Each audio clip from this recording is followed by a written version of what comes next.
tala whanei fo ia o uli Samoa o le whaapoponga o tala lau litio Polinisia. Wali ali ane nei se tasi o maatele lava ili o ngā tutonu le ala vai o le vaitafe o le ngase i mua. Ina ua o atu ia istasi o ngā ruenga whaaola ola o le vaumatua ma pui o le sisi o manga ma mea ola e au fiai ma manu fetolofi ai o manu felelei a le Societe o le Samoa Conservation Society. O le SSCS e tau la mua le sunga James Atherton ma le sunga Ioane e tuale o Samoa. Pei tai o ngā ruenga wha maula tamai ai nei, o le awala savali lea ua wha ailonga o le tonga vau i mua na ngā lulu e wha atasiai ma le komiti o le aumanga o mua fau. E wha ailonga le Nature Trail at mua fau Conservation Area, po o le awala savali whanua wha asao i mua. O le awala savali lea sa whaiai ngā ruenga wha mama le vaitafi o le ngase. E au fiai le ava esea o la au whaalafua, ma toto ai la au masani a Samoa, ma ava ese i pupepa maunga sa iai.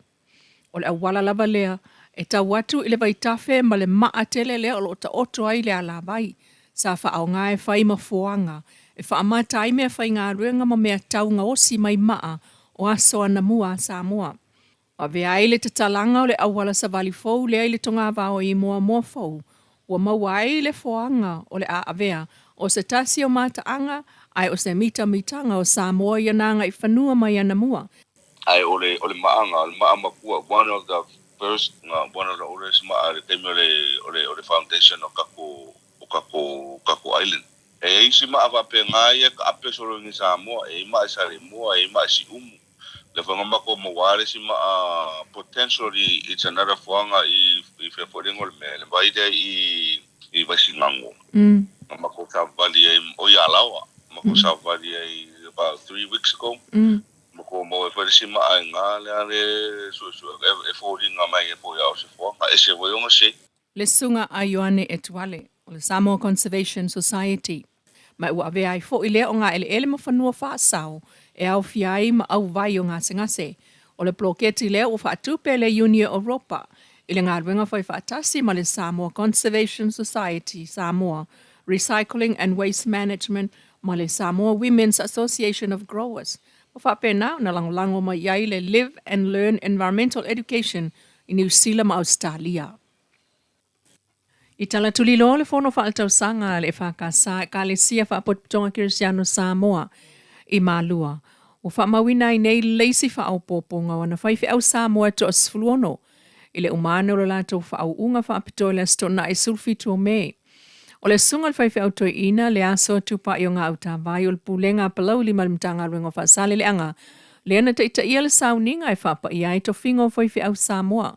O le to asfuluono e au fiaia so iwa sao wha i malfultua ia mei o New Zealand saute. Ata le mana makuini melio au kilani, Colin Faleto ese ma ai fala o apia. David Mafua malea o fasale le anga. Fa'afo i ato nio matulanga o fasale le anga. Fa'amoana fui maono masona siva fale alili sa fata si umu. Ioane Samuelu malfultua ia lufiolo tufanga le pa ma le pata. La au milita nielu mfala ninga au kilani. O limua a fue ma keiri o apia i sasae. Mika su e te o matali i langi o whale alili sa fata ma si umu. O atale i ataua matua whale o malua, pa ie le ngalo malola tasi, o loto whanga le pāle i pata, Paulo Sepuloni, mataufua whaasale le anga, pele nato liu whau, Susana o le tuatane, Penny Manila ma Florence o Whaleata, ma sunga vite tuipoloa kalepo ma ferite o malua. O le mane o le whauunga ma soai ma le whaafiufianga o le aso le na saunia, e le mtanga renga o Whaleata. Ma ta ina le whelanula noa e lo lato whaatino ina o le taunu umai o le tala le lei i Samoa. O le mtanga renga o Whaleata e au fia insilia le 5 se lau o le ausiva. Le ana whaatino o le tala o le taunu o le tala le lei e au fia i Whaleata i sae Whaleata i sifo o le se fulu iwa o Whale sa o le amatanga renga. Mai lama i le fono le whakasa i malua e fitus fulua whetala le au whai o se lenu so sain tau tupe ma seniai wa fua i atu nei foi e le whalapoptonga o tina wata ua le tautua popo ngā tangata mai le ka le sia whapoptonga Kirisiano Samoa. Mo le mtanga ruenga le soifua maloloina. O le fsosani lea mai tina le whakasa ma sani lava u whamtu at foi i whale mai wha matoto le mtanga luenga le soifua ma loloina. Inisi o tala le tala tudiloa ma le whaamsinonga whanua ma swafa, wa te ena le whaamsinonga le tala sanga tua ilo, ale fio anga o le vi sa le imoa, whaasanga i a whenga. O le mta upule winga le toa o i o whenga ma le vi sa le imoa, na tala sanga ai matai o le vi, e au fia i umu pati, mua au, le fue perenise, le levanga, whaavailo le sio, mua nguti a reupena, moa li ima whaipule o le vi sa le imoa. Pei tai o le tu te e mai le fio anga wa whenga e au fia i maulolo tavi ta amosa, utu ta longa Charlie Ulia, pua lau no foa, ti pua i luteru, matua to lua, fataro keni, vai tumu ngal wafi, vau tu wa Josefa, maulolo lino, fata e noka, talia wa fofonga, talia wa sovale, vau tu wa alfosio, leu talivai, leu ken ulia, leu mole, leu la avasa, fata Filippo, fata meuta, fata Vito, fata Viane, maulolo faifua, tala o la nisi, va faiseleni, ulufale voka, ulufale foalo, matua ta vao, ma va faito lutasi. Ile fai ungal sui prestenel fam sinongo fanua maswafa le sunga afamasanga Michael Sonalole, ile ilo ilonga o mau fausa fina wina ele tu tal sanga le visa le mo fa fanua maisi fa maunga sa maua foi ile MNRE. O nei fa maunga wa levo na ya ile MNRE mai ole o tu ina mai i neita o lumanga.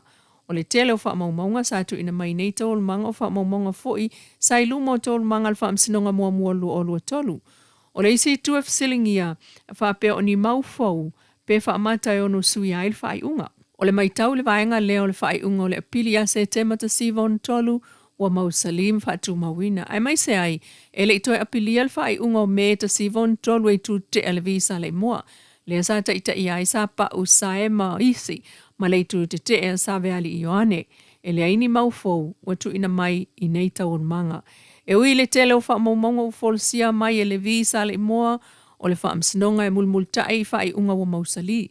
O le wha i unga o mea ta sivon tolu, e le i toi apilia e le visa le moa, mai le i ai fo isa la tō fuatanga se i vanga nai, le survey map o le ta siva wha tolu, o lona winga, o le wha i unga o le ta siva o no tolu, mai le ma whai o na toi silingia e se isi wha i unga le wha amsinonga, o le wha whanua o le ta siva wha tolu, o le fuatanga lea, o le fitu se laulua tolu eka na ave mo le au waa. Ai le o manino ni tua oi, ai o le polo a inga, a le wha amsinonga mua, e fua le tua oi e tu sai o le wha i unga ta siva ono tolu. Ma te e nai, le talu sanga toi loilo, ma tu ma wai pea le wha malu malo ia, o le wha i unga le wha amsinonga mua la si ta silu ono fatasi, o le aso se fulu lima o se te malua o lua tolu. Tala na, o le neia uli mai lau li tio Polinisia.